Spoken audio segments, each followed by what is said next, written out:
Hi friends, அனைவருக்கும் காலை வணக்கம். இன்றைக்கி நம்ம வீடியோவில் என்ன வீடியோ பார்க்க போகிறோன்னு பார்த்திங்கன்னா, முட்டை கிரேவி தான் ஃப்ரெண்ட்ஸ்.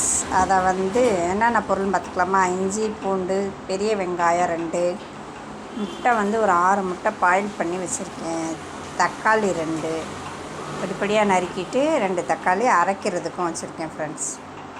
அதை நல்லா பேஸ்ட் மாதிரி அரைச்சிக்கணும். 2 தக்காளி அதையும் அதோட போட்டுறணும். இப்போ எண்ணெய் ஊற்றி கடவுளுந்தம்பருப்பு, கருவேப்பிலை எல்லாம் போட்டாச்சு.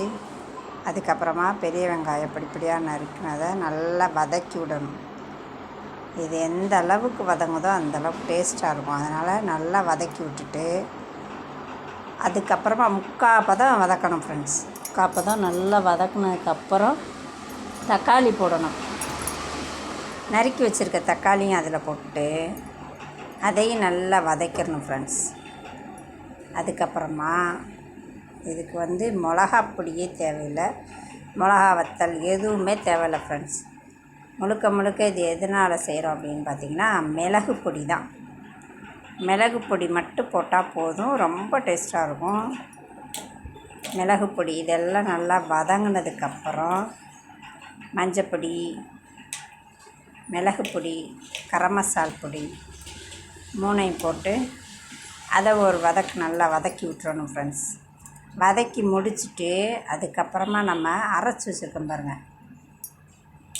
இது தக்காளி வதங்கவே வதங்காது. அதனால் என்ன பண்ணுறது, இந்த டயத்தில் தான் உப்பு போட்டு நல்லா வதக்கி விட்டு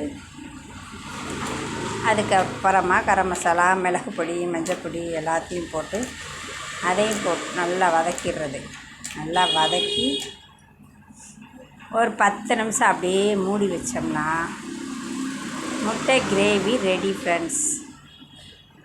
ஓகேங்களா? அப்படியே எல்லாத்தையுமே ஒரே மாதிரி கிண்டி விட்டு மூடி வச்சிட்டோம்னா முட்டை கிரேவி ரெடி.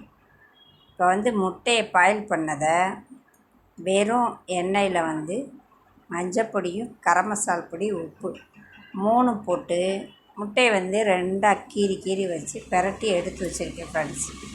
கிரேவி ரெடி ஆனோடனே அதையும் அதோடு போட்டு அப்படியே ஒரு பிரட்டி எடுத்துட்டோம் அப்படின்னா முட்டை கிரேவி ரெடி ஆயிரும் ஃப்ரெண்ட்ஸ். இந்த பாருங்கள், மஞ்சப்பொடி, கரம் மசால் பொடி, உப்பு 3 போட்டு எண்ணெயில் போட்டு இந்த முட்டையை அப்படியே பிரட்டி வச்சுருக்கேன். அதை கிரேவி ரெடி ஆனோடனே அதில் போட்டு இது ஒரு 2 நிமிஷம் நல்லா அப்படியே கிளறி விட்டு முட்டை உடையக்கூடாது. அப்படியே நல்லா கிளறி விட்டு வச்சு எடுத்தோம்னா கிரேவி ரெடி. சாப்பிட்டு பாருங்கள், சூப்பராக இருக்கும். நீங்களும் செஞ்சு பாருங்கள் ஃப்ரெண்ட்ஸ். ஓகே, வீடியோ பிடிச்சிருந்தா லைக் பண்ணுங்கள், மறக்காமல் சப்ஸ்கிரைப் பண்ணுங்கள். ஓகே, பாய்.